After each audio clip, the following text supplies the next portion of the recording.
Hey everybody, it's me, Brandon, the host of the Conservationist Conversationalist podcast, and I'm not in the kitchen today. Well, I mean, technically I actually am in the kitchen right now, but I'm not making anything edible. Today I'm actually showing you how to make a little something for your yoga mat. And I do yoga, and in fact, the YouTube channel in which I follow, Yoga with Adrian, actually this recipe for a yoga mat spray actually is mostly inspired by her video that she did. But yeah, so I thought I'd pass it along. It's actually in the middle of her 30 days of yoga right now, and I'm enjoying that as I always do. And you know, so you're on a yoga mat for long periods of time each day, and you want it smelling nice and clean and whatnot. So yeah, here are the ingredients you're going to need. It's really, really simple. So the first thing you're going to need is some good old distilled water. Make sure you get a bottle that's BPA free. But yeah, you're going to want some distilled water. Like the tap water I have here, it smells like pool water. They put so much chlorine in it, and that's none of that. So you're also going to need some witch hazel, which you can be found at your local grocery store, Whole Foods, Food Co-op. And then some essential oil. If you are feeling like you want to go on a little bit of a shopping spree, get yourself a few different scents. But if you're on a bit of a budget, just get one that you like. This one's sweet orange, which I love citrus smells. And on top of that, if you don't have one already, get yourself a spray bottle.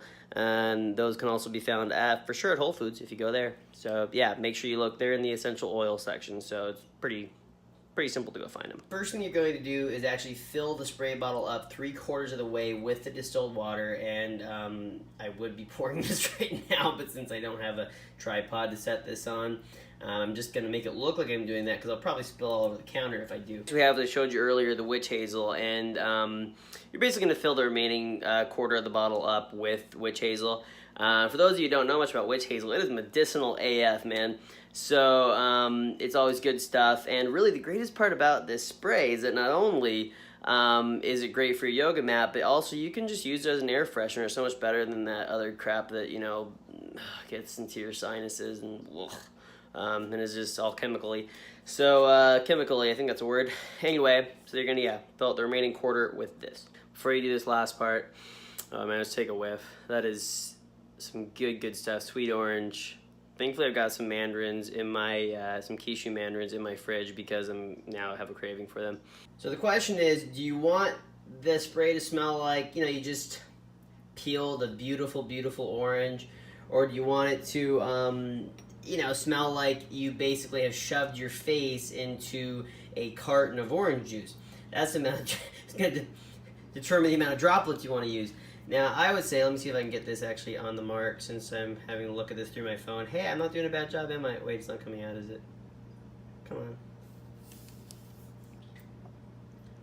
Oh, live TV or not. Whoa, there it goes. Oh my gosh. So that's going to be that's about it right there. I think it's 8.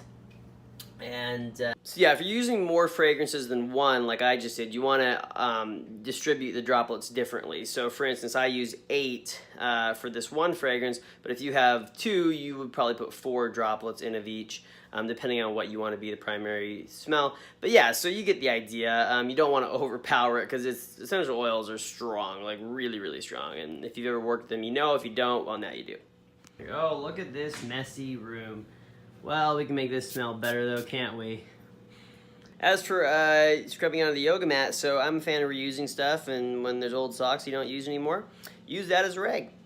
Now, as you can see, my mat has some rosin on it because it's a pretty new mat, and so it has some oils on it when I got it, so the rosin helps it not be as slippery. But yeah, so you're just gonna spray a little bit onto your rag, which I've got right here. And also maybe even just spray a little bit onto the actual mat. And then you're just gonna kind of go about wiping it down. Pretty simple.